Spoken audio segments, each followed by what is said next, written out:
Okay, so when you take your stock motor off,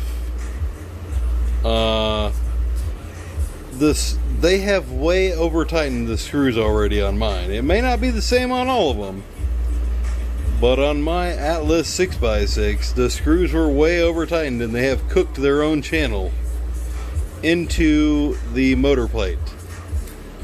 So what I had to do was slowly install these new screws that I include with the motor and kind of smush a new channel into the plastic while peeling the motor downward from the spur gear to get the mesh right. And right now I can spin it and I can hear and feel it actually spins on its own and continues to try to spin until the brushes of the motor stop it. If it's too tight, it won't be easy to turn. It should be easy to turn with your finger right here like this. Pretty easy. I mean, if you're like turning this, it should almost feel like you're just sliding a piece of paper across the table with your finger. You know, it shouldn't be very hard at all. If it feels like you're trying to physically pull something, your mesh is probably too tight and you're going to need to readjust it. Let's see if we can get a closer picture here. Oh, there we go, kinda.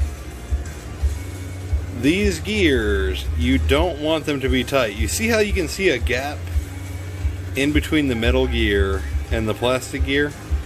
You want a tiny gap there. If they're both smashed together, it's going to make a lot of noise and generate a lot of heat, and it's going to burn out your motor too fast, and you're only going to get about 75% of the power as you normally would. So if you see that, you can see there's a gap in between the actual gear. I can turn this. You see how I can turn this? I can move this gear and it almost like click, click, click, click, click left and right into the metal gear. You want that gap.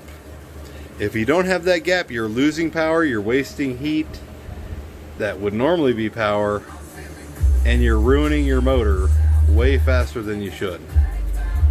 Okay, now to reverse the throttle, because it goes backwards when you hit the gas. Apparently you pull full throttle while the truck is upside down and simultaneously hold the reverse button. So I'm going to set the camera down for just a second while I pull full throttle and simultaneously push and hold the reverse button, and we'll see what happens.